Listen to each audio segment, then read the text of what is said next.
एक भस्मागिरी नाम का शिव उपासक था, तमोगुण का उपासक था।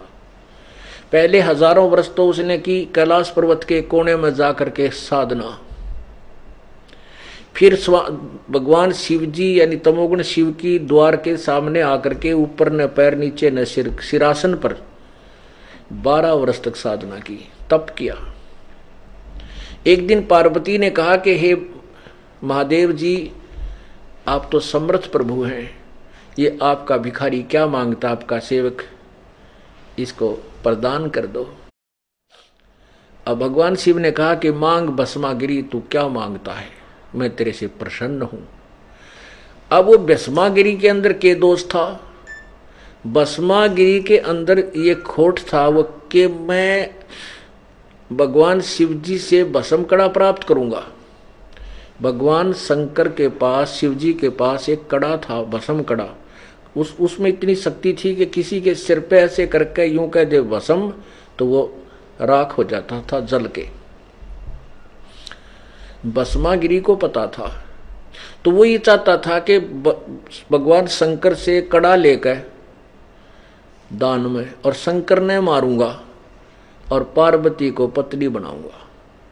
इस उद्देश्य से वो भस्मागिरी उपासना कर रहा था, और भगवान शंकर उसको समझ नहीं सका, ये दुष्ट के क्या उद्देश्य लिए खड़ा है। ऐसा ही हुआ। भस्मागिरी ने कहा कि भगवान ऐसे नहीं, आप वचनबद्ध हो तब मैं आपसे वर मांगू। शंकर जी क्योंकि ये देव पद पर है, इनमें छल कपट नहीं है, बहुत कम है, नहीं है, नाम मात्र है। तो इन्होंने खुश होकर कह दिया कि मांग बेटा, क्या मांगता है, मैं वचनबद्ध हो गया। भस्मागिरी ने कहा कि ये कड़ा दे दो, भस्म कड़ा। अब भगवान शंकर ने सोचा भी साधु संत है, जंगल में रहता है, अपनी रक्षार्थ मांगता होगा। निकाल के वो कड़ा अकेले पुत्र।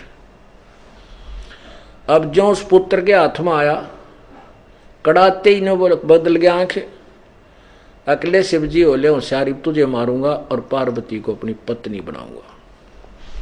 अब बता, खड़ी आपत्ति ऊपर आ पड़ी। अब भगवान शंकर ने डांक ठोक दी। अब क्योंकि जान सबको प्यारी है, क्योंकि ये जीव संज्ञा में है। ठीक है, 3 लोक के मालिक बनाए हुए हैं, एक विभाग के, ये अपने पुण्य से बने हैं। जैसे आपने पढ़ा था कि ये काल कहता है कि जो तुमने है, ये तीनों ने,